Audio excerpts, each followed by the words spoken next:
আমি পদ্মজা, লিখেছেন এলমা বেহরোজ। 28তম পর্বে আপনাদের সাথে প্রতিবারের মতোই আমি আছি মোহাম্মদ আব্দুল কাদের রাকিব।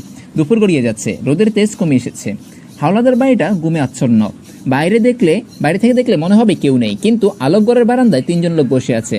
তারা গরমে গেমে নিয়ে একাকার। পানের পিক পেলতে পেলতে মজিদ বললেন, কি যেন বলছিলি? রেদওয়ান চারপাশে চোখ বলিয়ে মজিদের কাছে মুখ নিয়ে গিয়ে পিছপিছ করে বলল, কাকা, এখন কিছু না করলে সব হাতছাড়া হয়ে যাবে। মজিদ পান চিবোতে চিবোতে অবাক হয়ে জিজ্ঞাসা করলেন, কিসের কথা বলছিস? রেদওয়ান একটু ইতস্তত করে বললেন, আমিরের ব্যাপারটা। ওর চোখ মুখ দেখলে ভয় লাগে, কখন কি করে বসে কে জানে। আপনি, আমি, আব্বা সবাই মিলে আমির কতটা খারাপ হতে পারে। ও আমাকে আর আব্বাকে কখনো পছন্দ করেনি, আপনাকেও তো সেদিন মারল। তার উপর আমাদের প্রতি ওর পুরনো একটা রাগ আছে। হঠাৎ পান চিবোনো বন্ধ করে গম্ভীর গলায় মজিদ বললেন, তোর কথা শুনে মনে হচ্ছে বাবু আমাদের মেরে ফেলবে। কাকা, আমির পদ্মজার জন্য পাগল, ওর জন্য সবকিছুই করতে পারে। আমাদের সরিয়ে দিয়ে পদ্মজাকে নিয়ে সুখে থাকতে চাইতেই পারে। মজিদের ঠোঁটের কোণে চাপা হাসি ফুটে উঠল, যেন রেদওয়ানের কথাগুলো তার কাছে রসিকতা মনে শোনালো। রেদওয়ানের প্রতি প্রতিক্রিয়ায় একটু বিরক্ত হলো। সে একটু ঝুঁকে এসে উদ্বিগ্ন গলায় বলল, কাকা, আমার কথা বিশ্বাস করুন, আমি আমিরের চোখে মুখে কিছু একটা দেখেছি। ও নিশ্চয়ই কোনো ষড়যন্ত্র আটছে। আর পদ্মজার কথা তো বলাই বাহুল্য, এমন শান্ত স্বাভাবিক ভাব ধরে আছে এ মেয়ে, যেন কিছুই হয়নি। এসব লক্ষণ মোটেও ভালো না কাকা। আমির যেন ভয়ঙ্কর, পদ্মজাও তেমনি। ওরা যে কোনো মুহূর্তে আমাদের ক্ষতি করতে পারে। রেদওয়ানের কথা শুনে মজিদের মুখে হাসির মুহূর্ত মিলে গেল। তিনি সোজা হয়ে বসলেন, গম্ভীর গলায় বললেন, পদ্মজাকে নিয়ে আমারও চিন্তা হয়। এই মেয়ের চোখের দিকে তাকানো যায় না। মজিদের মনে পদ্মজার চোখ দুটি বেশি উঠল। তার চোখে তিনি সব সময় একটা অন্তর্নিহিত আগুন দেখতে পায়, যেন একটা আগ্নেয়গিরি যে কোনো মুহূর্তে বিস্ফোরিত হতে পারে। দ্রুত মাথা যাকেই সেই ভাবনা থেকে নিজেকে মুক্ত করলেন। তারপর খলিলের দিকে তাকিয়ে বললেন, খলিল, পদ্মজার ব্যাপারে কিছু একটা করতে হবে। এই মেয়ে বিপজ্জনক। এই ধরনের মেয়েকে শুধু দৌড়ে বেঁধে রাখা যায় না। এই সেরি এত কিছু দেখাও ডরায় না, আর কেমনে ডরাইব, মন্তব্য করলেন খলিল। মজিদ থুতু ফেলে সরসে বললেন, পদ্মজাকে আর রাখাই যাবে না, ওর দায়িত্ব তোর হৃদু। একটা তীব্র আলো জ্বলে উঠল রিদওয়ানের চোখে, কিন্তু মুহূর্তে সেই নেবে গেল। সন্দিগ্ধে কণ্ঠে জিজ্ঞাসা করল, আর আমির, ও কি পদ্মজার ক্ষতি মেনে নেবে? মজিদ গম্ভীর চিন্তায় ডুবে গেলেন, বলার মতো কিছু খুঁজে পেলেন না। রেদওয়ান ততক্ষণে উত্তেজনার চেয়ার ছেড়ে উঠে মজিদের পায়ের কাছে বসে পড়ল। উদ্বিগ্ন গলায় বলল, কাকা, গত পরশু যা ঘটেছিল আমির সেটা জানতে পারলে আপনাকে, আমাকে, আব্বাকে কাউকেই ছাড়বে না। ও গ্রামের সবাইকে ডেকে সবকিছু পাশ করে দিতে পারে। দমকে উঠলেন মজিদ, বাবু নিজের ক্ষতি কখনোই করবে না। করবে কাকা, নিশ্চয়ই করবে, রেদওয়ান জোর দিয়ে বলল। ওর মাথা এখন ঠিক নেই, আমাদের ক্ষতি করতে ওর হাত কাঁপবে না। ওর নিজের ক্ষতি তো ও এখনোই করছে, পরেও করতে পারবে। মজিদ হাওলাদারের চোখে মুখে চিন্তার রেখা দেখা দিল। রেদওয়ানের কথা যুক্তি আছে, সেটা তিনি অস্বীকার করতে পারলেন না। কাকা, আমির এখন আমাদের সবার জন্য হুমকি হয়ে দাঁড়িয়েছে, জোর দিয়ে বললেন রেদওয়ান। ওর দিকে ঝুঁকলেন মজিদ হাওলাদার। আমির ছাড়া সবাই অসহায় হৃদু। আজকের দিনে মানুষ খুব সজাগ, বুদ্ধিমান, আইনের চোখ তীক্ষ্ণ। এখন পরিস্থিতিতে আমির ছাড়া কিভাবে চলবে? ওর মাথা পরিষ্কার, একবার নয়, দুবার নয়, কতবার যে পুলিশ সন্দেহ করেছে, কিন্তু ধরতে পারিনি। আমির সব সামলিয়ে নিয়েছে। রেদওয়ানের সান্ত্বনার সুরে বলল, কাকা, আমরা সতর্ক থাকব। আপনাদের অর্ধশতাব্দীর অভিজ্ঞতা আর আমার 20 বছরের জ্ঞান, আমরা নিশ্চয়ই সামলাতে পারবো। বাবুর জায়গা দখলের জন্য এসব কথা বলছিস? মজিদের কণ্ঠে সন্দেহের সুর। রেদওয়ানের মুখ হতাশায় স্নান হয়ে গেল। আমার একার কোনো স্বার্থ নেই কাকা, গলায় বেদনার আভাস। আব্বা আর আপনাকেও বাঁচাতে চাই। আমির আর আগের মতো নেই। আপনার বড় ভুল হয়েছে পদ্মজার সঙ্গে ওর বিয়ে দিয়ে। মজিদ হাওলাদার উঠে দাঁড়ালেন। আমার ছেলের সঙ্গে আমি কথা বলবো, তারপর সিদ্ধান্ত নিব। মজিদ হাওলাদার চলে যেতেই রেদওয়ান ক্রোধে উন্মত্ত হয়ে তার চেয়ারটা লাথি মেরে উল্টে দিলেন। সে গজগজ করে বলল, শুয়োরের বাচ্চা। তার চোখে আগুন জ্বলছে। খলিল রেদওয়ানের কাঁধে হাত রেখে শান্ত করার চেষ্টা করলেন। মাথাটা ঠান্ডা কর বাবা। রেদওয়ানের চোখ কপালে তুলে বলল, আর কতদিন বাপ বেটার গোলামি করব, কতদিন আদেশ মানব, কতদিন মার খাবো, বলতে পারেন? আপনি একটা অকর্মার ডেকি আব্বা। কাকা সবকিছু আমিরের নামে লিখে দিল, আর আপনি একটা শব্দ করলেন না। খলিল হাওলাদার দাঁতে দাঁত চেপে নীরব রইলেন। ছোটবেলা থেকেই তিনি মনে মনে মসজিদের প্রতি ক্রুদ্ধ। গোপনে অনেক ষড়যন্ত্র করেছেন, কিন্তু কোনোটাই বাস্তবে রূপ পায়নি। পদ্মজা ঘরে নেই। লতিফার হাতের বস্তাটা পালঙ্কের নিচে সাবধানে রাখল। ওতে পদ্মজার চাওয়া কিছু জিনিসপত্র রয়েছে। ঘর থেকে বেরিয়ে যাওয়ার পর পা বাড়াতেই গোসলখানার দরজা খুলে গেল। পদ্মজা বের হলো একেবারে অপ্রত্যাশিত, অস্বাভাবিক রূপে। পরনে তার সাদা শাড়ি, বেজা চুল থেকে টপ টপ করে জলের পোটা চড়ছে। সন্ধ্যায় আবছা আলোয় দেহের প্রতিটা ভাগ আরো বেশি করে ফুটে উঠেছে। কিন্তু পদ্মজা তো বিবাহিত, সে কেন শোকের সাদা শাড়ি পরল? এ সমাজে সাদা শাড়ি তো কেবল বিধবারাই পরে। পদ্মজা বেজা চুল মুছতে মুছতে স্বাভাবিক কণ্ঠে জিজ্ঞাসা করলো, যা আনতে বলেছিলেন এনেছ? লতিফার মুখে কোনো শব্দ নেই। পদ্মজা তার দিকে তাকালো, দেখলো লতিফা হাঁ করে তাকিয়ে আছে। লতুবাবু ডাকলো পদ্মজা। লতিফা ধীরে ধীরে এগিয়ে এলো, তার চোখে এখনো বিস্ময়ের ছায়া। পদ্মজা বুঝতে পারলো তার বিস্ময়ের কারণ। লতিফা বহু কষ্ট করে বলল, তুমি সাদা কাপড় পরছো কেরে? মৃদু হেসে উত্তর দিল পদ্মজা, বলা যাবে না।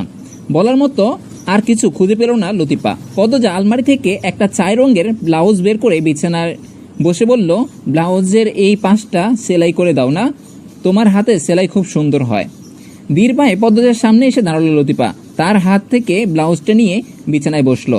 একটা ছোট বক্স থেকে সুই সুতা বের করে লতিফার হাতে তুলে দিল পদ্মজা। শাড়িটা কি বুড়ির?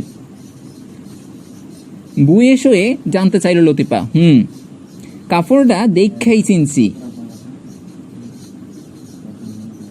দাদুর অবস্থা খুব খারাপ, শরীরে মাছি বসে, বাজে গন্ধ বের হয়, যন্ত্রণায় চটপট করে।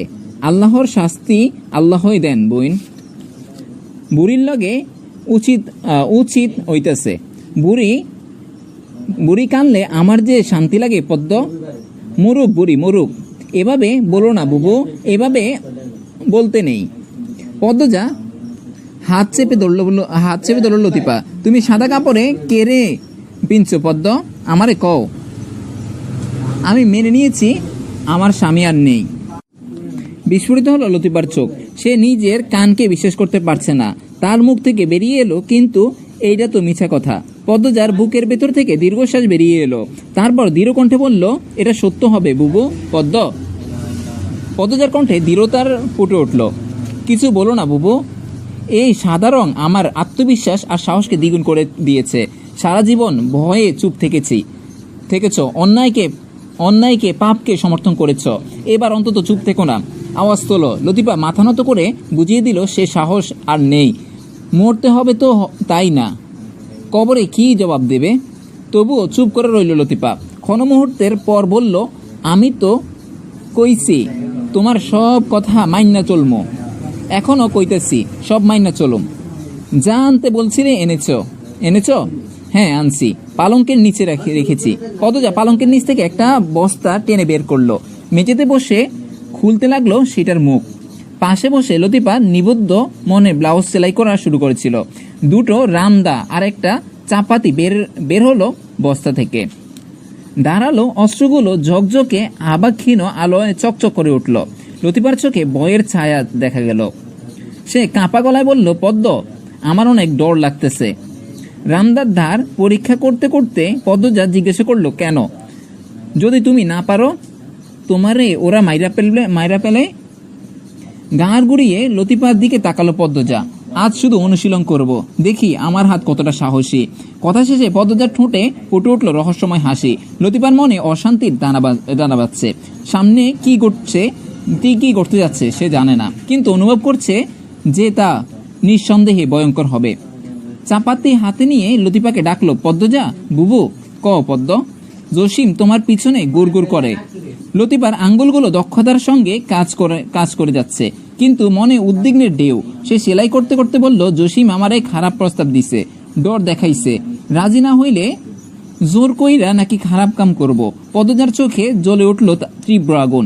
দর্শনের হুমকি দিল? লতিফার উত্তরের ঘরের বাতাস বাড়ি হয়ে উঠল। পদ্মজা আবার জিজ্ঞাসা করলো, জসিম হাবু কতদিন ধরে এখানে কাজ করে? লতিফা একটু ভেবে বলল, অনেক দিন, 10-12 বছর তো হইব। লতিফা চাপাতি দিয়ে রামদার মৃদু আঘাত করতে করতে পদজা বলল, হাবু তো এখন নেই, তাহলে শুরুটা জসিমকে দিয়েই হোক। লতিফা নীরব। তখন তার কাছে খুন স্বাভাবিক ঘটনা, অনেক হত্যাকাণ্ড নিজের চোখে দেখেছে, তবু এবার একটা অজানা আতঙ্ক বাসা বেঁধেছে মনে। পদ্মজা সরাসরি কিছু বলেনি, কিন্তু তার ইঙ্গিত স্পষ্ট। যদি পদ্মজা ধরা পড়ে যায় তখন কি হবে? লতিফা ডোক গিলে সেলাইয়ে মন দেওয়ার চেষ্টা করলো। হঠাৎ ঘরের নিস্তব্ধতা ভেঙে দিয়ে পদ্মজার প্রশ্ন, মগা কি এসবের সঙ্গে জড়িত? মগা বোলাবালা মানুষ, বাড়ির টুকটাক কাম করে, ওর ভিতরে কোনো প্যাঁচ গ্যাস নাই। বাড়ির ভেতরে কেউ কখনো মেয়ে নিয়ে আসেনি। বাইসা আছে এখন আনে নাই, মরা আনছে। পদ্মজা চমকে উঠল। মৃত মেয়ে দিয়ে কি করে? লতিফা দরজার দিকে তাকালো। পদ্মজা দ্রুত উঠে গিয়ে সেটা বন্ধ করতে। লতিফা বলল, যে সেরি বেশি সুন্দর থাকে তার জানে মরার পরেও রেদওয়ান ভাইজানে তারা সারে না। মরা মানুষের শরীরে উপর টান খলিল কাকার আসিল, রেদওয়ানের ভাইজানকেও এই স্বাভাবিক পাইছে। গা গুলিয়ে উঠল পদ্মজার, বুমি চলে এলো গলায়। এক হাতে মুখ চেপে ধরল সে, ঘৃণায় তার চোখে চল করছে। লতিফা বলল, রিদু ভাইজানকে কয়দিন আগেও বস্তাতে বইরা একটা শরীরে বাড়ির ছাদে আনছিল। 3 তলা ঘরের দরজা তালা লাগিয়ে আসছিল, তাই ছাদে গেছিল। পরে আমি চাবি লইয়া গেছি, বস্তা থেকে রক্ত পড়তেছিল। শীতের মাঝে কাইপ্পা আমি রক্ত দুইছি। পদ্মজা কোনো মতে বলল, তখন আমি এখানে ছিলাম। পূর্ণা আর মৃদুল ভাইজানেও আসছিল। পদ্মজার কপালে হাত রেখে বিস্মিত স্বরে বলল, এত কিছু করছে অথচ আমার নজরে পড়েনি। কিছুক্ষণ নীরব থেকে সে আবার বলল, এমনকি 3য় তলার একটা ঘর থেকে আমি দুর্গন্ধ পেয়েছিলাম, তবুও কল্পনা করিনি এই রাতে এত ভয়াবহ ঘটনা ঘটেছে। সেলাইয়ের কাজ শেষ করে ব্লাউজটা পদ্মজার কোলে রেখে লতিফা বলল, এই লও তোমার ব্লাউজ। ক্রোধে দাঁত কিমড়িয়ে করে বলল পদ্মজা, দেখো আমি রেদওয়ানকে টুকরো করে কুকুরকে খাওয়াবো। লতিফা আবার হাসলো, বলে উঠল, আল্লাহ তোমার শক্তি দেও। পদ্মজা হাত কাঁপছে, ধৈর্য ধরে রাখতে পারছে না। যা শুনেছে তারপর শান্ত থাকা যায়? লতিফা পদ্মজার মন ঘোরাবার চেষ্টা করে বলল, পরিজারে কেলা মারছে জানো পদ্ম? পদ্মজা লতিফার দিকে তাকালো। পরিজার কথা মনে পড়তেই তার বুকের ব্যথা বেড়ে গেল। না, কিন্তু আমি অনুমান করতে পেরেছি। আমির ভাইজানে জানারই কথা। শুনেছি তার নজর আড়ালে একটা পাখিও উঠতে পারে না। সেখানে আমার মেয়ের খুনিকে কে চিনবে? সে চিনবে না? অবশ্যই চিনবে, কিন্তু কিছু করেনি, কারণ এতে তার লোক কমে যাবে, ব্যবসার ক্ষতি হবে। কিছু যে করে না এটাও ঠিক না। 1 মাস পরে আমির ভাইজানে জানছে। উপর মহলের কথায় রিদু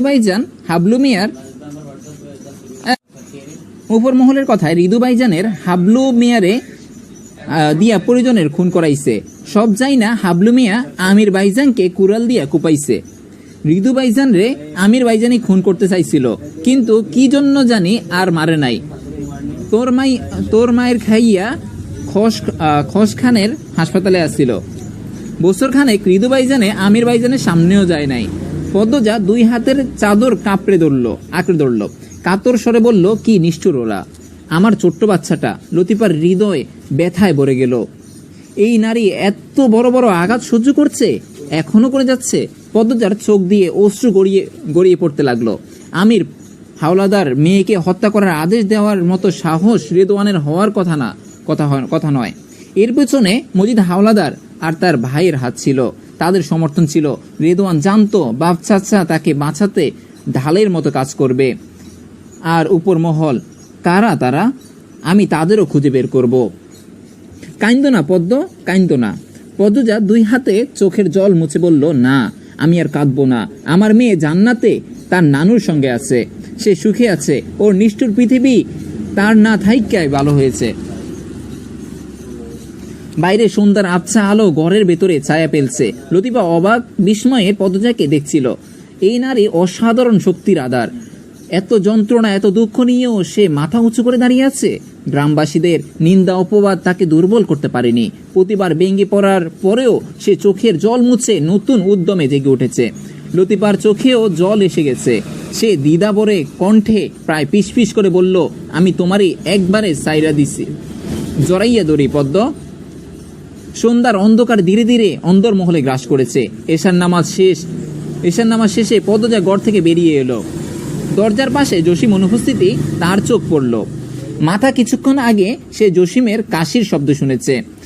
কোথায় গেল লোকটা? বাড়িটা নীরবতায় নিমগ্ন। সন্ধ্যার পর বিদ্যুৎ বিমরাটে এই নিত্য নিমিত্তিক ঘটনা পদ্মজার বিরক্ত লাগে। বাড়িতে কোনো সারা শব্দ নেই। সন্ধ্যা নামতে সমস্ত আলো নিভে যায়। বাড়ি জুড়ে নেমে আসে ঘাড় নিস্তব্ধতা। রিনু নিজের ঘরে শুয়ে আছে। রান্নাঘরে টুকটাক কাজ সেরে সবার নির্দেশ পালন করছে লতিফা। এখন সবাই খাওয়া দাওয়া শেষ করে নিজের ঘরে ফেরার সময়। এই মুহূর্তে জসিমকে অদৃশ্য হয়ে যাওয়াটা পদ্মজার মনে সন্দেহের বীজ বপন করেছে। তার স্নায়ু সতর্ক হয়ে উঠল। মনে জাগলো আশঙ্কা। বাতাসে বেশি বেড়াচ্ছে অদৃশ্য বিপদের ইঙ্গিত। পদ্মজা নিঃশব্দে পা টিপে টিপে এগোতে লাগলো। চোখ দুটি সজাগ, কান খাড়া। রান্নাঘরের নিস্তব্ধতা ভেঙে থালা বাসনের খসখস শব্দ বেশি বেড়াচ্ছে। এক মনে কাজ করছিল লতিফা। কাজ শেষে সে চুলায় পানি গরম করার জন্য আগুন জ্বালালো। হঠাৎ পেছনে একটা উপস্থিতি অনুভব করে চমকে গেল সে। ব্রুকুসকে পেছনে ফিরে প্রশ্ন করল, আপনি আমার পেছনে ঘুরতেছেন কেন? জসিম কণ্ঠে কুৎসিত ইঙ্গিত। তোরে আমার ভালো লাগছে, আমার লগে আয়। লতিফা দৃঢ়তার সঙ্গে জবাব দিল, যাইতাম না আমি। আয় আয় আয়। হাসল জসিম। তার হাসিতে বিব্রত আনন্দে চাপল। সে চিকন হলেও তালগাছের মতো লম্বা। লতিফাকে মাথা উঁচু করে তাকাতে হচ্ছে। লতিফার মনে এই মুহূর্তে জন্য প্রস্তুত ছিল। সে প্রবল কণ্ঠে বলল, এহান থাইকা বাইর হইয়া যা কুত্তর বাচ্চা, নইলে তোরে আমি দা দিয়া কুপাইমো। লতিফার ব্লাউজ টেনে ধরল জসিম। লতিফা চিৎকার করে দা নিতে গেল। জসিম লাথি মেরে সরিয়ে দিল সেটা। দুজনের মধ্যে শুরু হলো হাতাহাতি। জসিম বল প্রয়োগে লতিফার শরীরের সংবেদনশীল অংশে স্পর্শ করতেই বেচারি চিৎকার করে ডাকলো মজিদ আর আমিনাকে। জসিমের হোলদোল নেই। প্রচন্ড জোরে লতিফার শাড়ি টেনে খুলে ফেলল সে। লতিফাকে কাছ থেকে সে লতিফার শরীর হাত দিয়ে দেওয়ার অনুমতি পেয়েছে। যদিও খলিল বাড়িতে কিছু করতে মানা করেছিল, কিন্তু জসিম সে কথা শোনেনি। হঠাৎ রান্নাঘরের দরজা দেখা গেল এক সাদা ছায়ামূর্তি। শুভ্র শাড়িতে আবৃত পদ্মজা দাঁড়িয়ে, তার হাতে রামদা। পদ্মজাকে দেখে জসিমের দুই হাত শক্ত করে চেপে ধরল লতিফা। এক পা এগিয়ে এলো পদ্মজা। শক্ত করে রামদা ধরে জারজের বাচ্চা বলে পেছন থেকে কোপ বসালো জসিমের গলায়। জসিমের গলার অর্ধেকটা কেটে গেল এক আঘাতে। রক্তের চোপ ছড়িয়ে পড়ল চারদিকে। পদ্মজার পোশাকে লাগলো সেই রক্তের ছিটা। আর লতিফার নাক মুখ রক্তাক্ত হয়ে উঠল। রান্নাঘরে বাসনপত্র রঙিন হয়ে উঠল সেই রঙে। সজোরো শব্দ করে মেঝেতে আছড়ে পড়ল লাশটা। ওদিকে মুখ দিয়ে রক্ত প্রবেশ করায় বমি করতে লাগলো লতিফা। দ্রুত হয়ে উঠল শ্বাস প্রশ্বাসে নিয়ন্ত্রণ করে নিজেকে শান্ত করতে চাইল পদ্মজা। খানিকটা পর তাকালো লতিফার দিকে। তার ঠোঁটের কোণে একটা ছোট্ট হাসি ফুটে উঠল।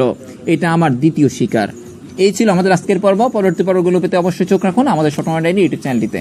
আজ এই পর্যন্তই। সব ভালো থাকুন, সুস্থ থাকবেন। আসসালামু আলাইকুম ওয়া রাহমাতুল্লাহি ওয়া বারাকাতুহু।